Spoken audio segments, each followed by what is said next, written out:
yesterday we have discussed, actually we have touched, we have touched only direct and indirect speech. You know it very well. Please stop writing everyone. आपको पता है what are direct speech and indirect speech. Direct speech जो actual words हैं that are spoken by you or some other person, ठीक है. और indirect speech what is it कि जब एक बात को जो कही जा चुकी है उसको किसी तीसरे को बताया जा रहा है, it is indirect speech. तो इसमें जो changes होंगे ना बेटा, क्या क्या changes होंगे हम एक बार रिवाइज कर लेते हैं कि जो पहले जो एक्चुअल वर्ड है, जैसे हमारे पास ये सेंटेंस है तो ये जो एक्चुअल है ये क्या है आपका रिपोर्टिंग स्पीच.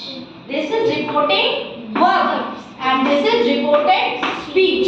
ठीक है, तो पहली चीज तो क्या हो जाती है, इन्वर्टेड कॉमर्स हट जाते हैं और दैट लग जाता है. ठीक है, इंटरोगेटिव जब आप बनाते हो उसमें इफ लगता है, वो भी अभी आपको एक्सप्लेन करेंगे. सिर्फ अफर्मेटिव सेंटेंसेस पे आपका only affirmative, I am not telling about imperative, only affirmative में आपको दैट लग जाता है.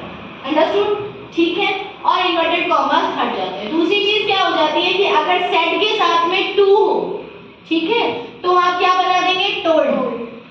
सेट के साथ में टू हो या ऑब्जेक्ट लिखा हो तो आप क्या बना देंगे, टोल्ड. अगर टू भी नहीं हो और ऑब्जेक्ट भी नहीं, दोनों चीजें नहीं हो तो सेट का सेट ही रहेगा, उसको सेट भी बोलते हैं. ठीक है, अब बाकी के कुछ चेंजेस क्या हो जाएंगे बेटा, रिपोर्टेड स्पीच में क्या हो जाएंगे, नाउ है, नाउ का हो जाएगा देन. ठीक है, टुडे का that day, tomorrow का the next day, understood. yesterday का the previous day, okay, this का that. यहाँ तक समझ में आ गया. next अब है last week और last week भी हो सकता है, last month भी हो सकता है, तो हम the last को क्या बोलते हैं, previous बोलते हैं. तो last week है तो the previous month, last month sorry the last week है तो the previous week और last month है तो the previous month. ठीक है, इसी तरह से नेक्स्ट मंथ है तो उसको क्या बोलोगे, द फॉलोइंग मंथ, फॉलोइंग जो आने वाला है. ठीक है, नेक्स्ट मंथ होगा तो the following month, next week होगा तो फॉलोइंग वीक. अंडरस्टूड. अगो का नेक्स्ट. ठीक है, अगो का नेक्स्ट.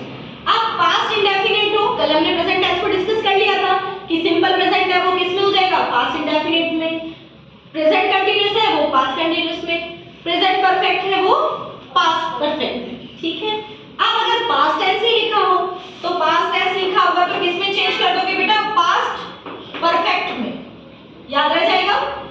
ठीक है, परफेक्ट ऐड हो जाएगा, ध्यान रखिएगा.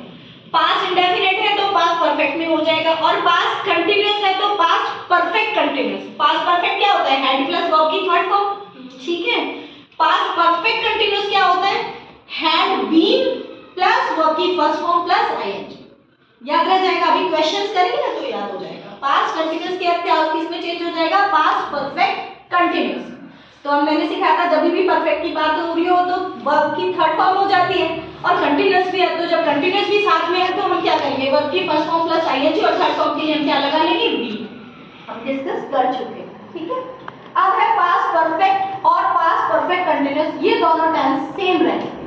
पास्ट परफेक्ट और पास्ट परफेक्ट कंटीन्यूअस में कोई चेंज नहीं होगा.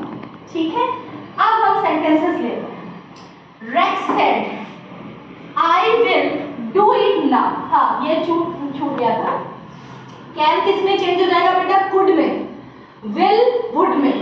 शैल शुड में. लेकिन आप ये चीज ध्यान रखना, शैल का जब आप शुड कर रहे हो तो आपको पता है आई और बी के साथ ही हमने शैल सिखाया है, आई और बी के साथ शैल सिखाया है. तो अब आप ये देख लेना कि जब आप रिपोर्टेड स्पीच लिखने जा रहे हो तो आई और बी के साथ ही शैल आता है और आई और बी के साथ ही शुड भी आता है. ठीक है, तो बाकी के साथ में क्या लगाते हैं, हम वुड लगाएंगे. विल का वुड, शैल का शुड, तो वो भी आप देख लेना आपके सब्जेक्ट के अकॉर्डिंग आएगा. अगर शुड और विल जो दोनों चीजों में से ना अगर आपका वो ही आ रहा है तो आप वुड लिखते हैं, शुड मत लिखना. ठीक है, मेक अ माइट, और थर्ड पर्सन अगर वहां पे आ रहा है ही शी इट या कोई नेम, वो चेंज नहीं होता. नेम को छोड़ दीजिए, ही शी इट में से कुछ भी आ रहा हो तो आपका उसमें चेंज नहीं होगा. समझ गए. अभी ये सारा राइट डाउन करेंगे. रेक्स सेड इन्वर्टेड कॉमा अब हट जाएंगे इसका डायरेक्ट बनाते टाइम. ठीक है, are you able to see this Bhagya, you can come here. Are you able to see, you can come here. Rex said. ठीक है, अब यहाँ पे आप क्या लगा देंगे, दैट. अब आई क्या है बेटा, फर्स्ट पर्सन है. फर्स्ट पर्सन किसके अकॉर्डिंग चेंज होगा, आपके सब्जेक्ट के अकॉर्डिंग, और सब्जेक्ट क्या है बेटा? रेक्स। तो रेक्स क्या हो जाएगा फिर इसका? ही। अब विल का would, Rex said that he would, अब डू का क्या हो जाएगा? Did. He would did it, now का देन। ठीक है, और ये थर्ड पर्सन है, इसमें कोई चेंज नहीं। समझ गए? यहां तक समझ में आ गया? अब क्या है? मोहित सेड, यहां भी आप देख रहे हो टू नहीं है, तो मोहित सेड दैट, अब आई फिर मोहित क्या है? ही हो जाएगा। ही अब लव ईटिंग, कौन सा टेंस है?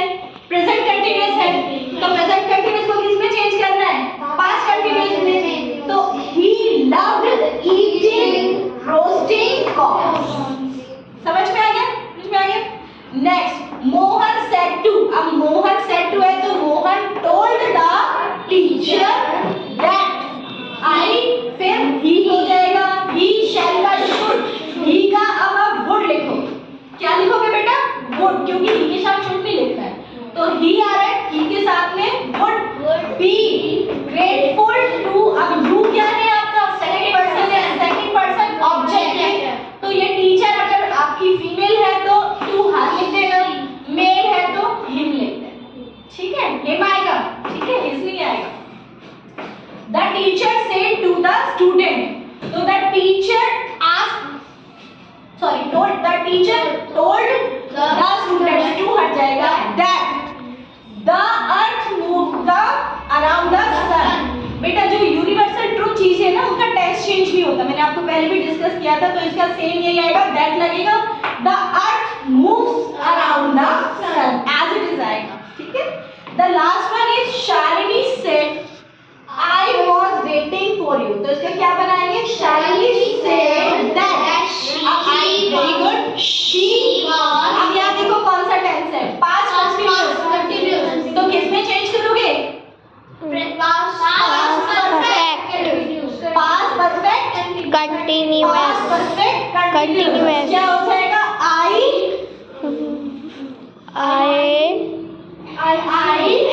परफेक्ट कंटीन्यूअस में क्या होता है? पास्ट में हैड बीन, और फिर आपका जीएड भी हो जाएगा ना, तो क्या हो जाएगा? She had been waiting for you. You किसके अकॉर्डिंग? जो भी ऑब्जेक्ट यहाँ पे है नहीं, बस तो आप यू छोड़ देना, या इसका क्या करोगे? She had been waiting for, अब शालिनी किसी पर्सन को कह रही है, तो आप क्या लगा देंगे? मान लीजिए मेल है तो हिम सॉरी, और फीमेल है तो her. She had been waiting for her या हिम। ठीक है, अंडरस्टूड?